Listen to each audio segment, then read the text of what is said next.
Greetings. My name is Dr. Waddell Brooks, Sr., your host, and this is Community Forum. Ladies and gentlemen, we have an outstanding guest with us, Mrs. Lynn Florian. She's an alderman of the 8th Ward in Waukegan.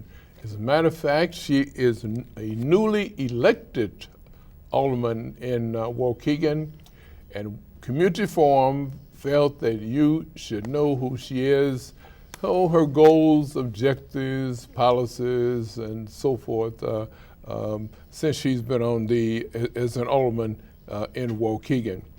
So she is a person that you should know. Good evening, Mrs. Florian. Thank you for having me. We're very grateful that you have taken time from your busy schedule to be with us on the Community Forum. Waukegan, Lake County is approximately 850,000 people, but I don't know, Waukegan is a center position in the county, and it's approximately how many people? We have about 90,000 people officially. They say, based on some data like water usage and ambulance calls, we may have as many as 120,000. Wow. So the census that's coming up is very important to us. We want everybody counted. Right. So. Well, tell us right from the beginning here. First of all, tell us a little bit about your personal and professional background. Who is Mrs. Florian? So I was born and raised in Waukegan. I was born at St. Teresa's Hospital in 1963. I'm 56 years old. I went through the Waukegan Public Schools and graduated from Waukegan East High School in 1981. Mm-hmm. I then went to Northern Illinois University for 2 years and then went on to Palmer College of Chiropractic in Davenport, Iowa.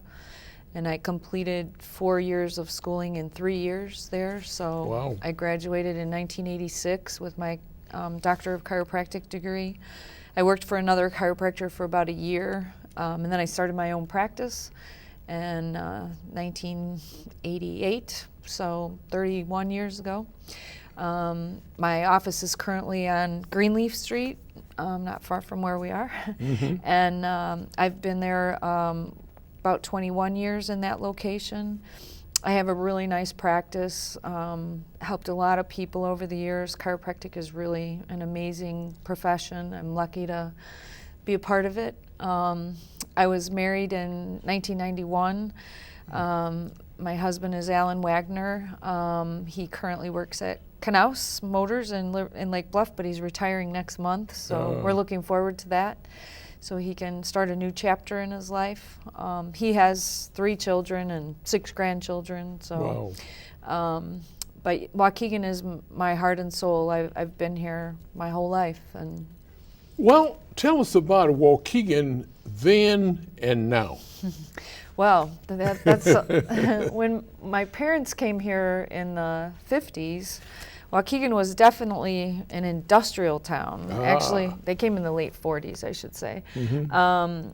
Very much an industrial town. Anybody could get a job at any factory in town. There were 3 shifts. Every factory was humming. The war was over.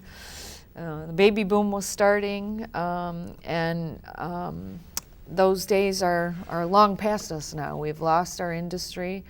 As many of the Midwest towns have, the Rust Belt as they call it. Mm-hmm. So I feel like Waukegan's kind of in a crossroads, has been for a while. We have to kind of figure out what our new vision is, our new plan. I think sometimes Waukegan struggles because we have, had mayoral turnover so frequently. We get a mayor and they have a certain vision and mm-hmm. they're only mayor for 1 term, and then another mayor comes in and we have a new vision. And mm-hmm. so I think we need to somehow figure out a way to make some more long-term plans for the city so that we don't have that lack of vision, lack of continuity. Mm-hmm.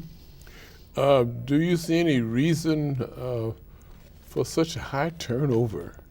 In the mayoral? Yes. Well, politics is interesting. I've only been a politician for a year, and People that are your friend one day and your enemy the next. Wow. So, you know, it's a challenge sometimes. And I think there's expectations put on people that maybe for whatever reason don't come to fruition, not maybe from lack of effort on their part or lack of ability on their part, but just the way things go.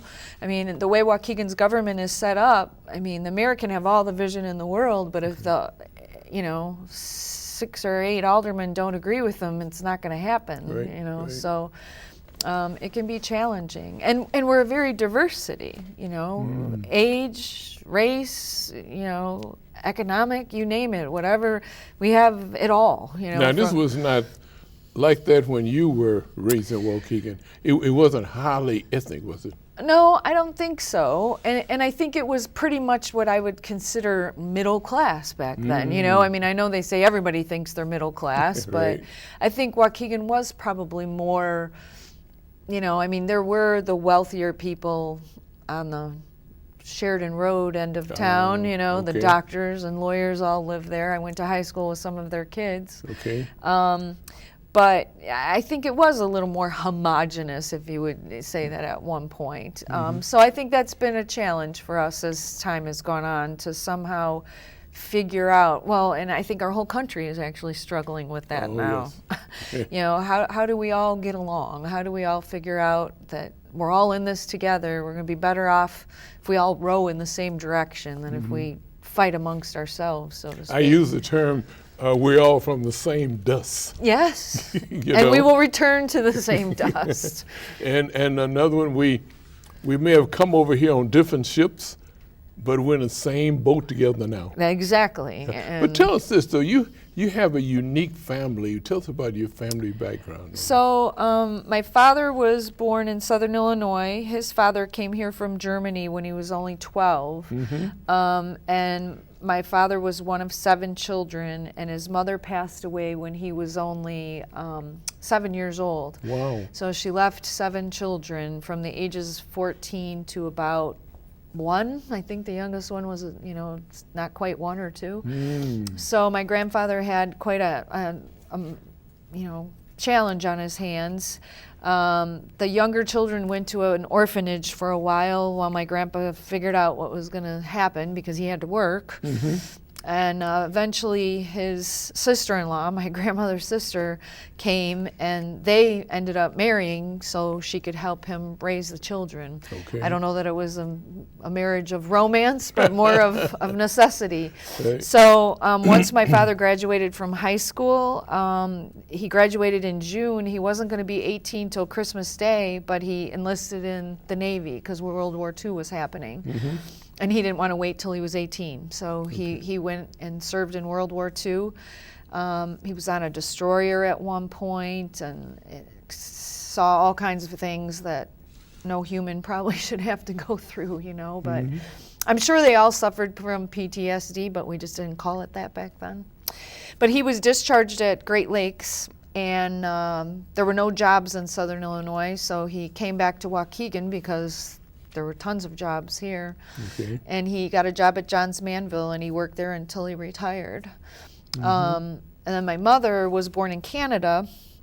She left home at 14 and was what we would now call a nanny. And she came down to the United States to Waukegan when she was 18 to visit her favorite aunt who lived in Waukegan at the time. And her aunt convinced her to stay. So she didn't have proper documentation. She was basically an illegal immigrant. Okay. Not intentionally, but that's just kind of how it worked out. And she got a job at I think she worked at the envelope factory or something. Oh, there yes. was on Sheridan Road, Yeah, I believe. yeah. Yeah. So she eventually met my dad a couple years later, and they got married and started a family. And after she had my oldest sister, she was actually deported. So she was sent back to Canada, and I don't know how long it took, but it took a while to get the paperwork straightened out, and she ended up coming back to the United States, and then she eventually did become a United States citizen before I was born, actually. I was her last child, so Great. she did become a U.S. citizen. But as a result of all that, I definitely have a heart for illegal immigrants. I do want people to follow the law, but I understand how things happen, and I feel most people come here with the intentions of trying to make a better life for themselves and to work hard, not to take advantage of the system.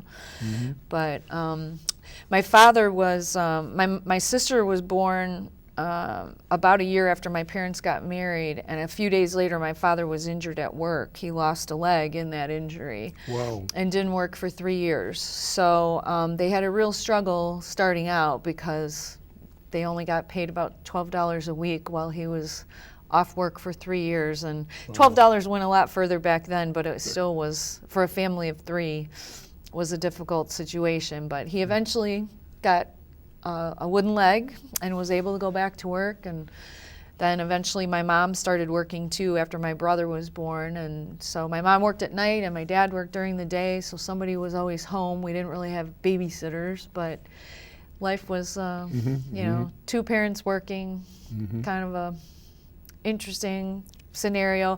I'm grateful I had that though, because as a woman, I never felt I was unable to do what anybody could. You know, some women feel like, you know, oh, you can only be so much, or, you know, you could only be a teacher, or you could only be the, I never felt that, because my mom and dad were so equal in our household that to me, it was just normal for a woman to do whatever she wanted to do. So here I am, a chiropractor and an alderman.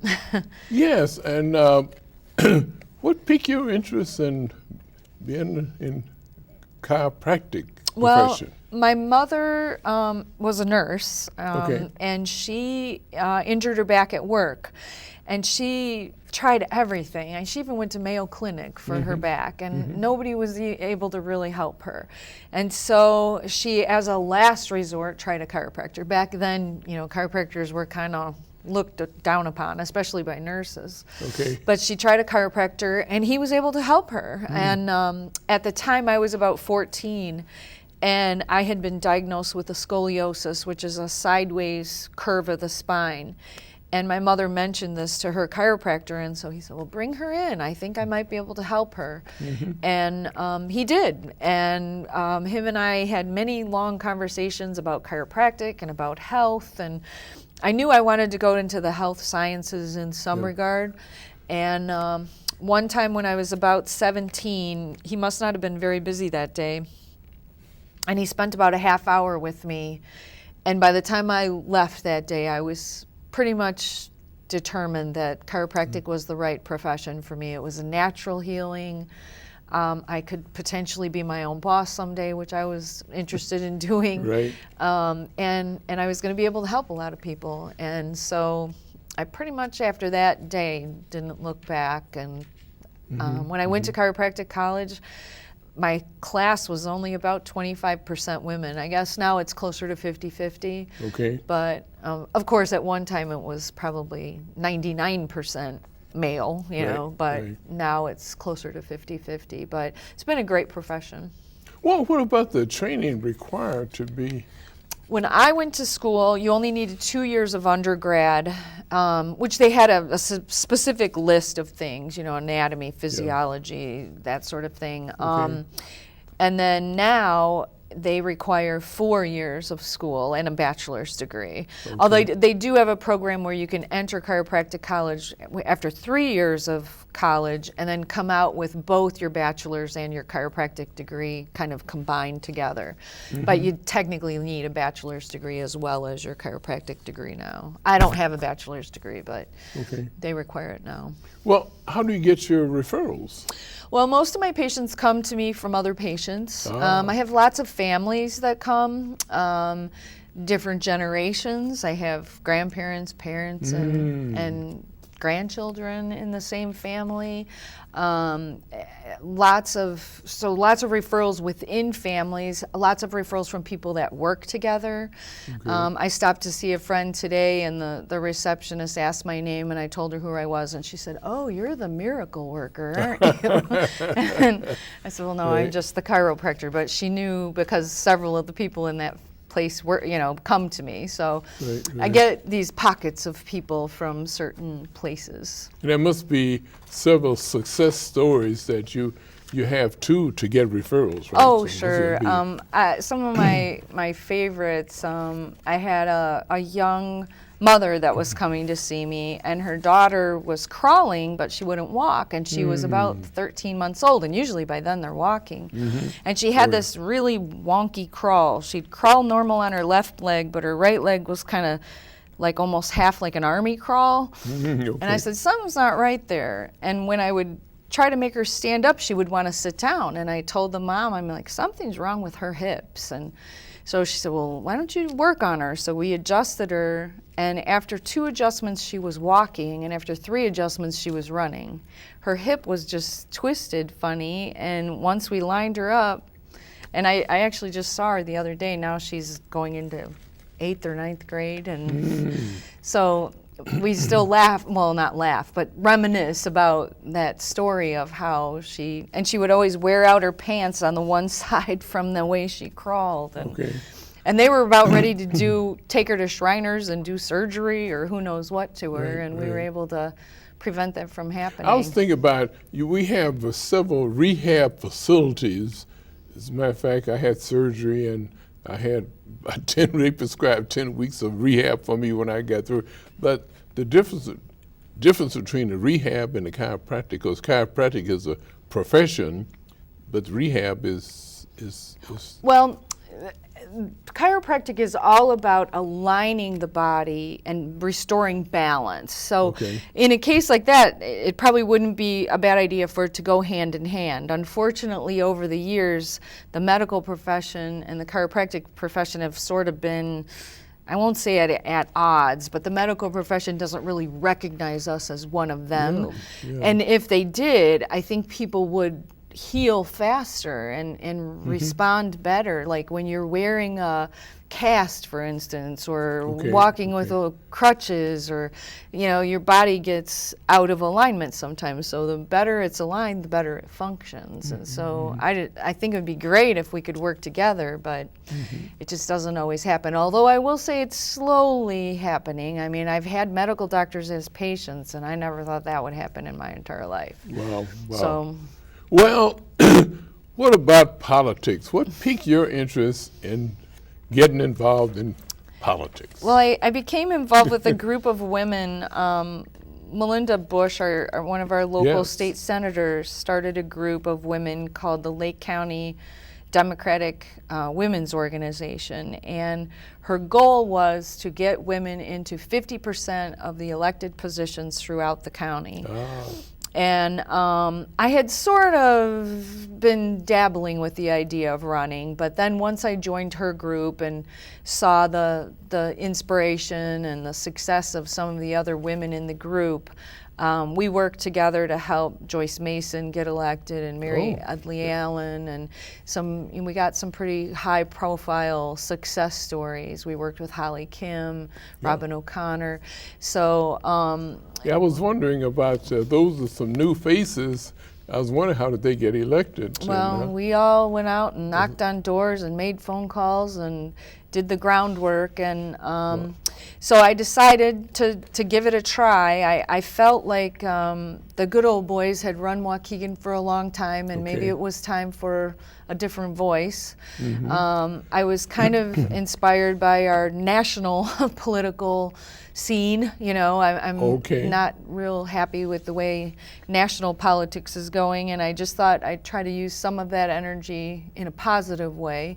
And so I decided I would try to run, and I just started knocking on doors and telling the story, and you were a success. Here I am. Well, tell us now, you're in the 8th Ward, but tell us about the coverage of the 8th Ward. Because I think you have is there 9 wards in Yes. Waukegan? Okay, you're in the 8th ward. 8th so. ward, yes. So the 8th ward is basically most of the northwest side of the city, the far northwest side. Okay. So the airport is out there, Okay. and I kind of cover everything around the airport. So from Sunset and Macquarie, behind there's a subdivision called Heather Heights. That's my ward.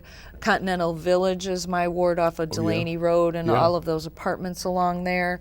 And then all of Mid Lane, which is actually where I live at Delaney and York House, that's my ward. Okay. And then Castle Crest, which is off of Lewis and York House, that neighborhood.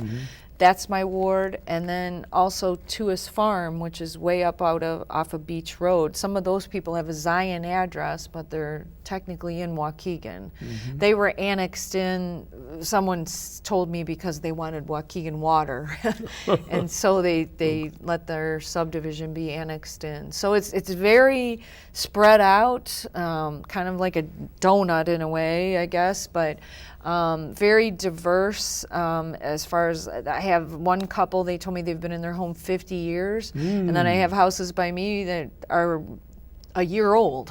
Wow. So people who've been around forever, and then new people, and everything in between, and lots of different economic situations, from very wealthy to lower middle class, I guess you'd say. It's kind of a microcosm of Waukegan itself in a way. Is there a square footage for building homes there? I don't know the answer to that. We don't have much room left to build in our ward. That's what I was wondering. There's not much empty space left where we're at. I think probably the 9th ward, which is out by Fountain Square where Lakehurst used to be, kind of around that area, probably is the only place where there's any open land left to build, other than a lot here and there, within the city. But they have left some room for a casino in Fountain Square that's proposed to come in. Yes, they have 32 acres. I mean, 32 acres. Tell us about, because that was determined, I guess, before you came on the... Well, right after I was elected, actually. We got sworn in on May 5th, and I believe the bill was passed on June 2nd, 1st or 2nd, somewhere in there. And then the governor actually signed it like June 13th or something. I don't know exactly. But the land had been bought, I guess, before then. Way back in 2006, maybe 2005. Then Mayor Hyde? Yes, sir. When Mayor Hyde was mayor, they thought they were going to get a casino then, and instead it went to Des Plaines, the Rivers Casino. Okay. Well, so you didn't have any input into that. It was no. That was all done really at the state level, and now the whole process of determining how it's all going to play out is happening, and of course nobody knows exactly how it's going to go yet. The proposals, there's been a request for proposals out there. They are supposed to be turned in, I believe, next week, and then we'll see who's bidding on it, what their proposal is, what things might look like. But so that the audience will get understanding, it's been determined that will be the location. The lakefront is not an option, is it? Well, actually, the proposal they sent out, they had several different areas that different locations? They said could be possible sites for it, including a couple down by the lake. It's always sort of been understood that it would go out at Fountain Square, mainly because most people think the access is best there. Right. Down by the lake, you've got to go all the way through the city to get down there.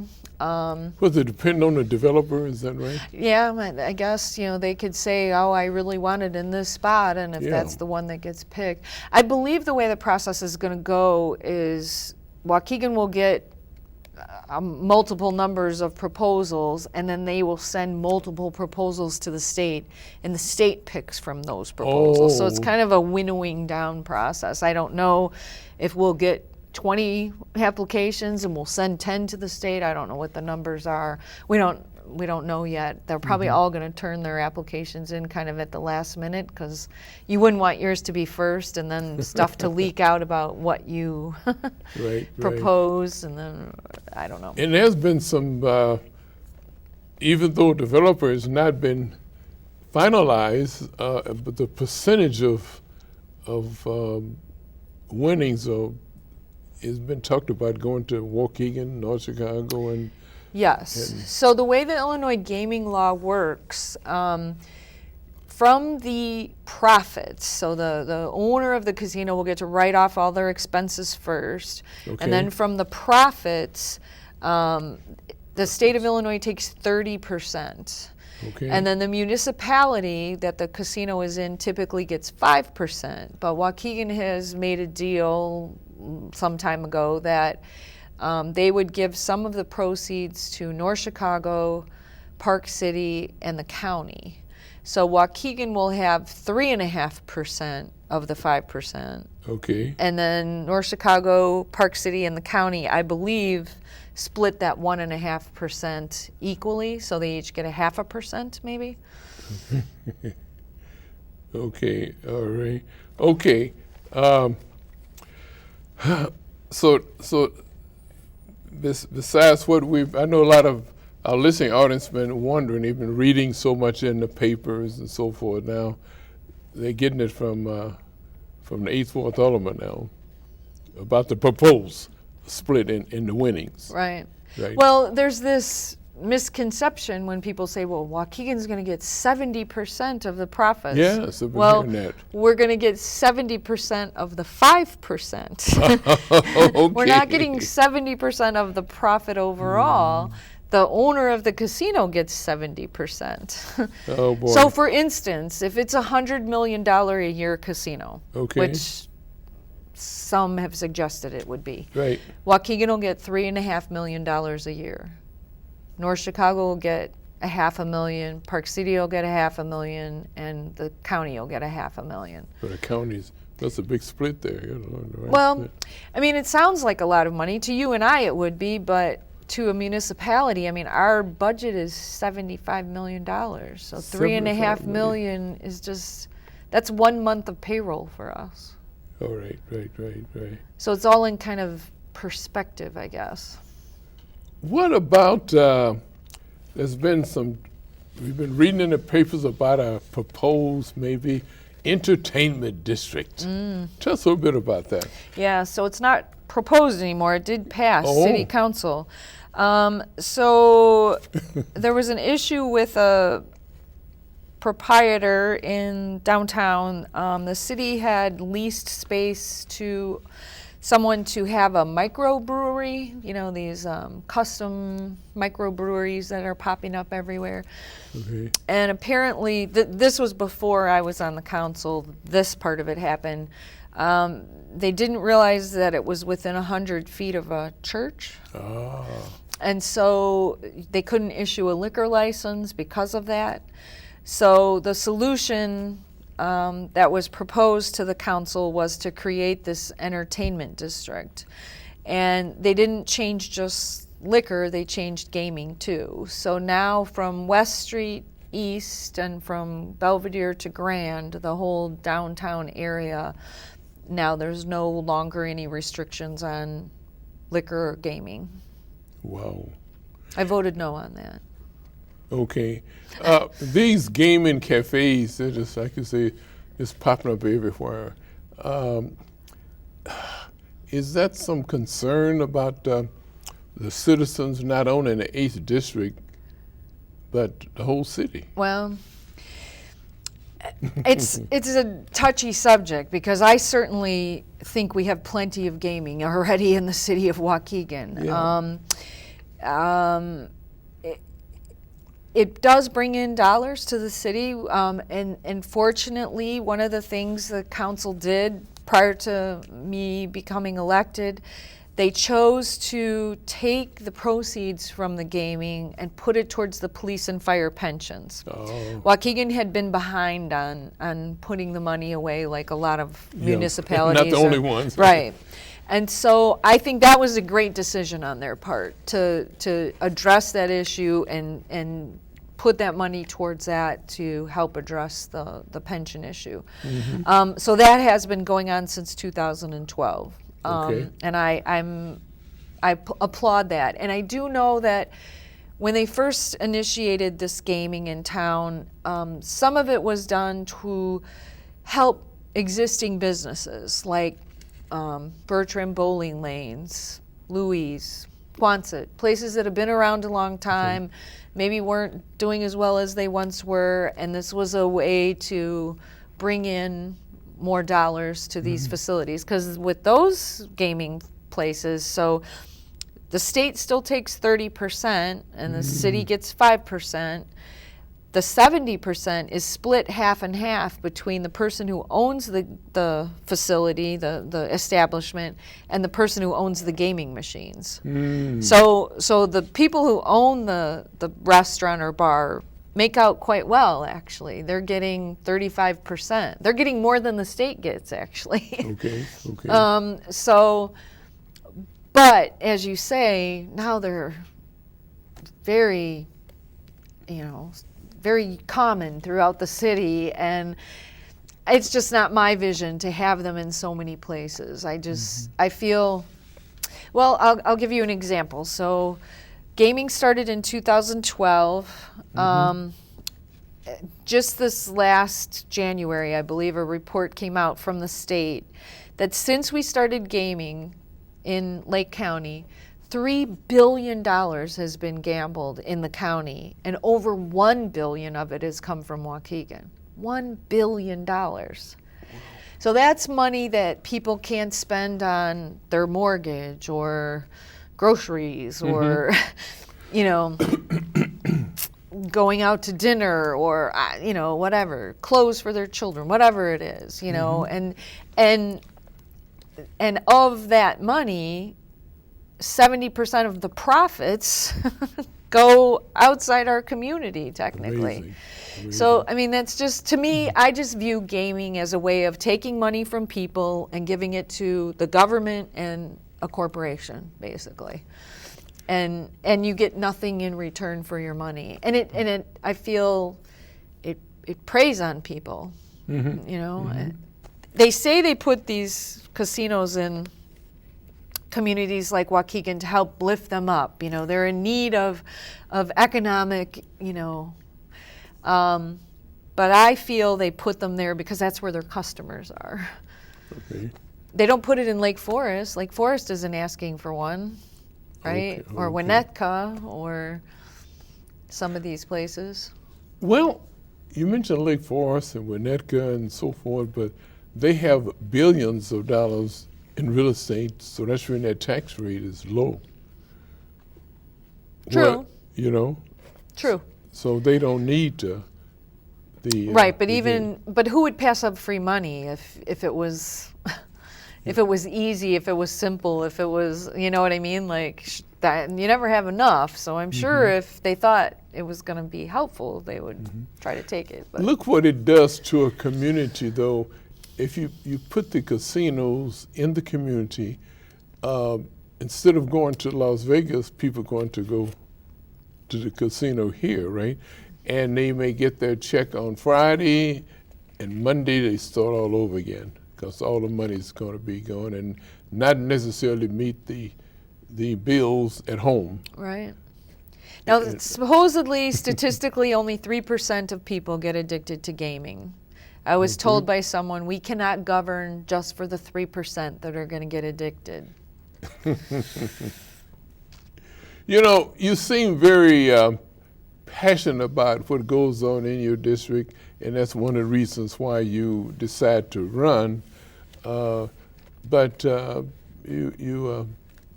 like to congratulate you on your being so passionate about it. Well, thank you. The 8th Ward is very fortunate to have you. Well, thank you.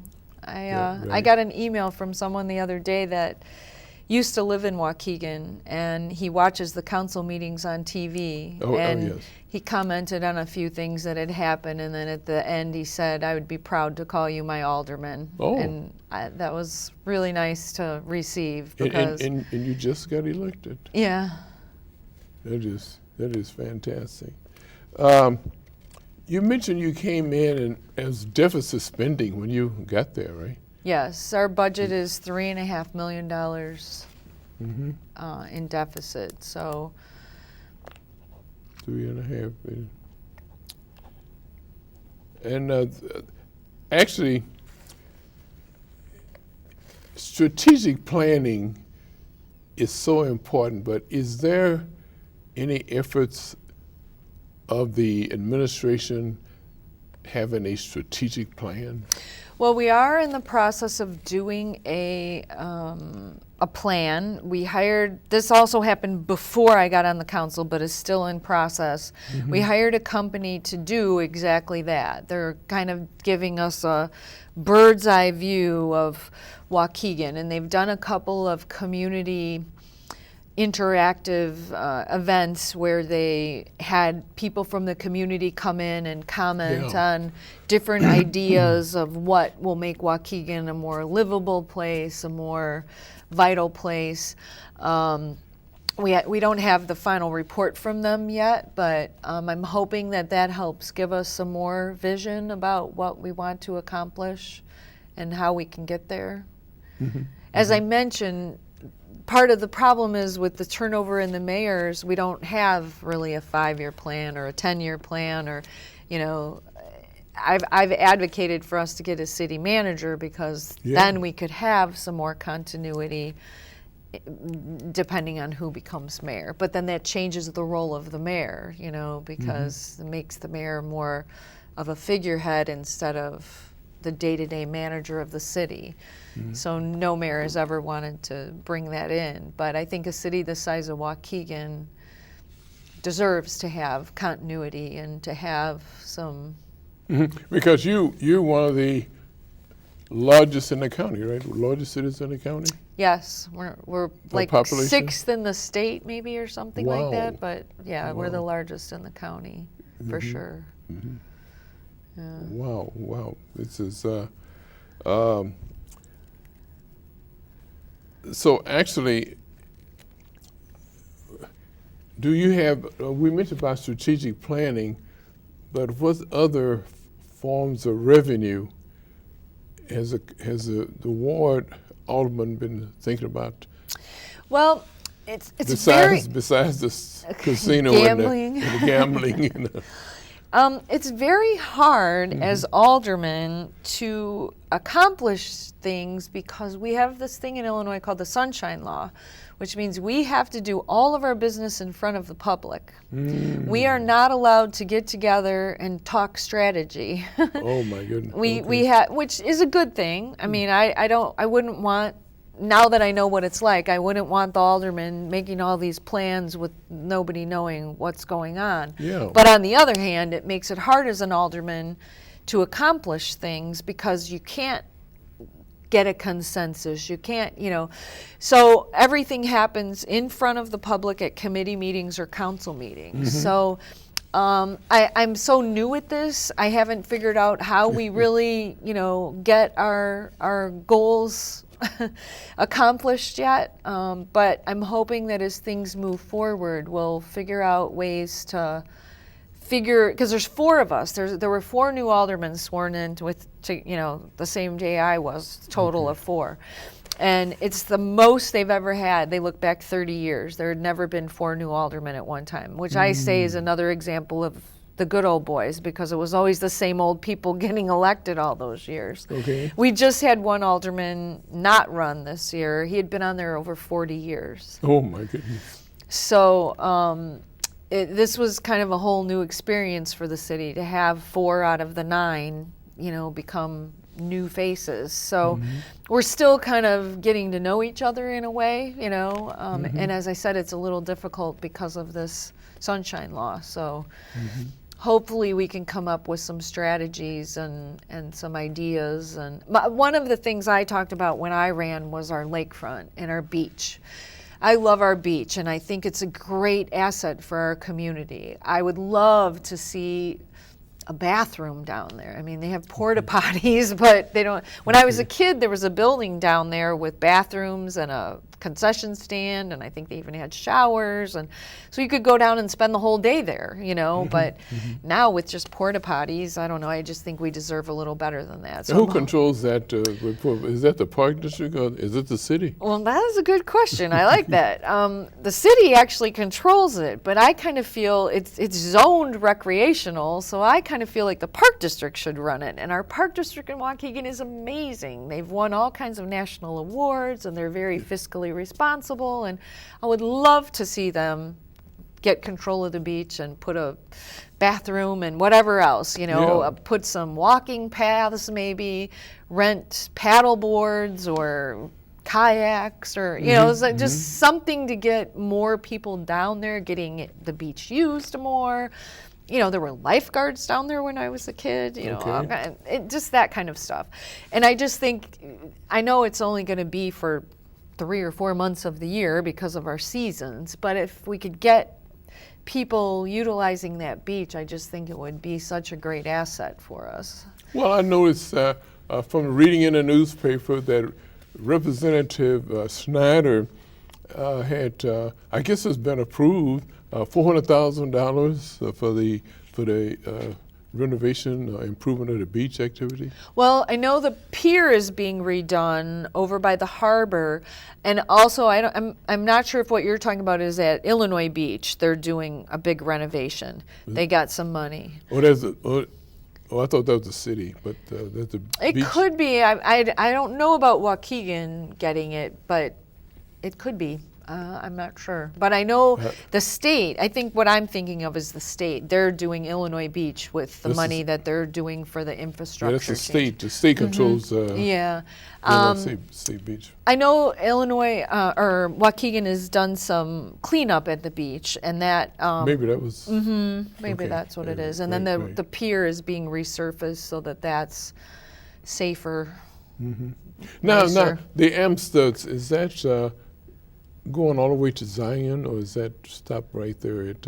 It stops at Greenwood. Greenwood. In Waukegan. Okay. Any talk about taking it all the way? I haven't heard that in years, to be honest with you. I know at one time it was supposed to go the whole length of the lake or something originally, but it's kind of the highway to nowhere still. But people do use it a lot. It's amazing how many people use it to bypass, you know, Sheridan Road and whatever, and because it does go all the way pretty much to North Chicago. So right. Well, how do you contact constituents in your ward? You mentioned about the area that you cover, and it's quite a bit of coverage. So population you mentioned is how many people? About 10,000 roughly. About 10,000, yeah. How do you contact? Well, I am on Facebook, so I have a Facebook page, and I post on there regularly about different activities going on in the city. About a month ago, I held a ward meeting where I had about 100 constituents come, and I collected email addresses from them. So I'm in the process of compiling a list so I can email all of them at one time about what's going on. If people are willing to email me their address, I will put them on the list. You'd think this day and age, with all of the ways of contacting people, it would be easy to keep in touch with people, but sometimes people are reluctant to share. But people reach out to me all the time through my city email address, and I have put my cell phone out there, you know, so people text me sometimes or call me. So I do try as often as possible to, you know, respond immediately if I can. I do work, so when I'm at work it's a little difficult, but I'm almost always within a couple of hours of getting back to people. So I do everything I can, but people would love mail, but mail is so expensive. I mean, you know, I have maybe 4,000 houses, let's say. I mean, 4,000 stamps is really expensive. And it's continually going up too. Right. I think it's something like 50 cents a stamp now. Yeah. You know, so it adds up quickly. Right. Well,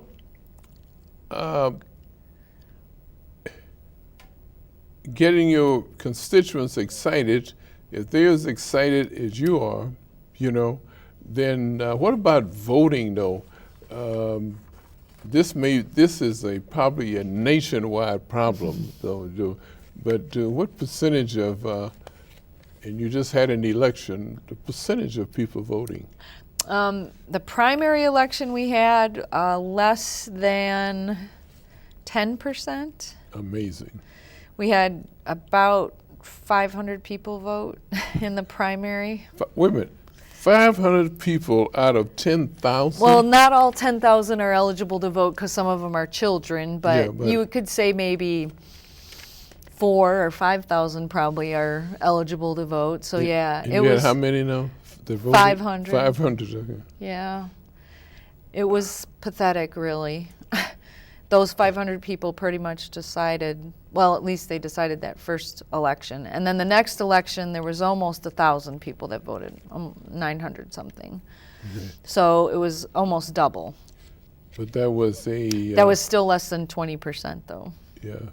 That's the mayoral election, I guess, is higher than just the automatic election. Yes, typically. More people, and then the presidential is even more than that. But yeah, when I was going through my voting list that I was using for the primary election, there was only 400 voters listed, but then when I went to the next election, I actually used the mayoral election, and there was 1,300 people listed on that. Okay. So it's about 3 times as many that vote in the mayoral versus the aldermanic. Mm-hmm. Mm-hmm. So, but still not enough. Right. I think we have a new Lake County clerk now. Is that Robin? Is that Miss? Robin O'Connor. Robin O'Connor. Yeah, right. And but let's see if she has some. She seems to be very passionate too, though. Maybe you should have her on your show and ask her how to get people to vote. She's scheduled. Okay, good. She's scheduled for the radio and the TV show. As a matter of fact, this month, I would be interested to hear what she has to say, because that's one thing I would really love to try to do, is get more people involved, especially young people. I was talking to some people who are trying to inspire millennials to vote, and I think the one election in North Chicago, something like 35 millennials, like literally 35, not 35%, 35 millennials voted in the one election. I mean, we have to get them to understand how important voting is. Right, not only for, when they vote, not only for national candidates, but they're local. Well, local politics matters more, I would argue. You know, I gave this speech one night when we were trying to inspire the millennials to vote before the primary.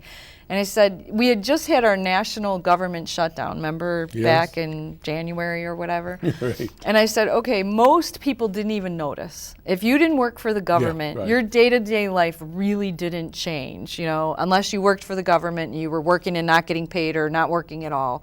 Right. But for the average American, your life stayed the same. You could still drive on the roads, you could, you know, still buy gas, blah, blah, blah. But a local election, so turn your water off for 2 weeks. Okay. What are you going to do then? Stop picking up your garbage for a month. Then what are you going to do? You know, your local stuff is what's really going to change your day-to-day activity. Stop plowing your road for a month in the winter. You know, those kind of things are what are really going to affect your day-to-day life. So in my opinion, your local politics, you should be even more involved with. That's the stuff that affects your day-to-day life way more than, not that the national stuff isn't important, but it's just, you know, day-to-day living, your local stuff is what really matters. And another thing that really matters too, and you have shown this, and since you've recently been elected, is leadership. How important is leadership? Leadership is really important, and it's really hard to get people to step outside their comfort zone, you know, and step up and try to make a difference. I was lucky back when I first became a chiropractor, I got involved in some organizations, and I became president of the Waukegan Exchange Club. I was the first woman who was ever president of that club. Oh. I was also treasurer for Lake County Crime Stoppers. So as a young woman, I mean, I was 25 at the time, I became involved in these situations where I got over my fear of public speaking. I took a leadership role at my church. I ran the free meal. So I stepped outside my comfort zone a little bit. And it's amazing if you have just a little bit of passion, as you say, and then you give it a little try, then what you get back then gives you incentive to do more and more, you know, and really try to make that effort to make a difference. Well, I'm happy to hear that you're part of the Waukegan Exchange Club. Then you have just volunteered. I'm the chairman of the program committee for the North Chicago Exchange Club. Oh. And you have just volunteered to be a speaker Okay, at cool. one of the monthly meetings. Awesome. Is Mayor Rockingham a member of Yes, that? he's original. He's a charter member Okay, cool. of the club when they first started. I'd be glad to come talk. Okay, I'll. You're gonna be down. I'm gonna hit the computer button and let the president That's know awesome. that. I can tell him all about my Exchange Club experience. I've walked in Yes. many parades handing out flags and helped do freedom shrines and Yeah, they have an honor flight program there. They send veterans to Washington, D.C. every year. I twice a year. actually sponsored 4 veterans a couple years ago because my dad and his 3 brothers were all World War II veterans, and none of them lived long enough to see the World War II monument. Okay. And when I went to Washington the last time, it actually made me cry when I saw it. Have you seen it? Have you been there? No, Oh, no, you got to go. no. It's so beautiful, and it just filled me with such emotion. And I knew they would never see it, obviously, but I thought, well, in their honor, I can send 4 men or women to go, 4 veterans to go see it in their place, so to speak. So I paid for 4 people to go. So you they could, you know about the honor flight for North Chicago. Yeah. Oh, this is fantastic. Yeah. No, I've closest I've gotten is the computer. Oh, well, you got to go. I've seen all the veterans all over the country. They have it there. And, Well, I'll submit your name to be one of the ones that go, because you should go. well, I am a Korean veteran, and they've been trying to get me to go, but I Well- see it at my age, 86 now, and I'm not as active as I have been in They'll the make past. sure you get a wheelchair or whatever you need. That's what they would say. Yeah. Yeah. Well, what about the challenging experiences? So, I know you can't tell them all, but just give us a few challenging experiences that you've had since you've been an older. Well, And I don't know whether to call you an older person, an older woman, an alderman, but I guess an alderman has been accepted, right? yeah, that's kind of what we are. I think we need to come up with a new name, because alderwoman just sounds too clunky. But Okay. anyway, We'll leave it at alderman then. Yeah, right, that's right fine. now. Yeah. I know what you mean by it. So I went to council meetings for a year before I actually ran. And so sitting in the audience, I can tell you think, oh, I would vote no on that. Oh, I would vote yes on that. You're very clear about what you would do. Yes. But once you actually get up there, it's a little sobering at first. And I have to say, my first couple of votes, I voted and then regretted what I voted on, you know? Oh. So you have to really be prepared, think ahead, think on your feet. Yeah. It's a challenge. I've always been a very determined person. I always think I see things clearly in terms of black and white and right and wrong, but it's a challenge up there, I have to admit. It's not Well, as easy as it looks. There are, we say 3 types of people in the world. Those that make things happen, those that watch things happen, and the third group is the one that wonder what's happening. And you seem to be a person that make things happen. Well, thank you. Otherwise, you would not be in the position that you're in now. Well, thank you. So I I wanna take that as a congratulate- compliment. Oh yes. I would like for you to tell us a little bit about your ultimate goal. chiropractor, 30 years. I don't know how you're passionate about it. I don't know how long you plan to do it. You just got elected as an alderman, and you're excited about it. Another compassion. But what about your ultimate goal? My ultimate goal, wow. Well, overall, I would say my goal was when I die that people say, wow, she really did make a difference. She did her best. She did, Okay. she made a difference in the world. And that's kind of like, I would say, like the ultimate goal. But as far as while I'm still here, I really want to do a great job as alderman. I thought when I first started this, I might want to run for a state office, but I'm not so sure I want to do that anymore. Oh, okay. I've had some conversations with people already about, oh, are you going to run again? And I'm like, well, I just got elected, so let's wait and see, how the next 4 years goes. I may be dying to run again, and I may be saying, okay, 4 years was enough. I'm ready to move on. I don't know. I'm 56. I'll be 60 when this term is up. As I said earlier, my husband's retiring next month, so if I'm really jealous of him being retired, I might want to retire myself. I don't know. My patients all, at least probably twice a week, I hear, "You're not going to retire anytime soon, are you?"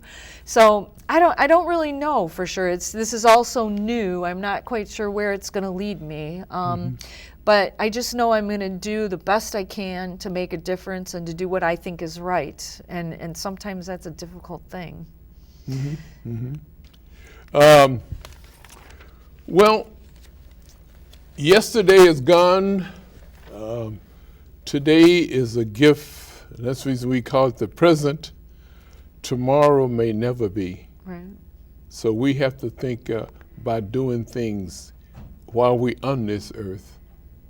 Now, Right. and not when we're gone. So I want to thank you very much, Lynn, for taking time for your busy schedule, literally again, for being on the show to let Lake County know. Now, they'll get a chance. They have for the past hour to send your thoughts, your ideas, and your vision, for Waukegan. Whereas on a council, they can only watch you, and twice a month you have Yes, meetings? the first and third Mondays. Okay. Ladies and gentlemen, we've been talking with Lynn Florian. She's the alderman of the 8th Ward in Waukegan, and you can see why we had her on the program, because she is a person that you should know. This has been Community Forum. My name is Dr. Waddell Brooks Sr., your host.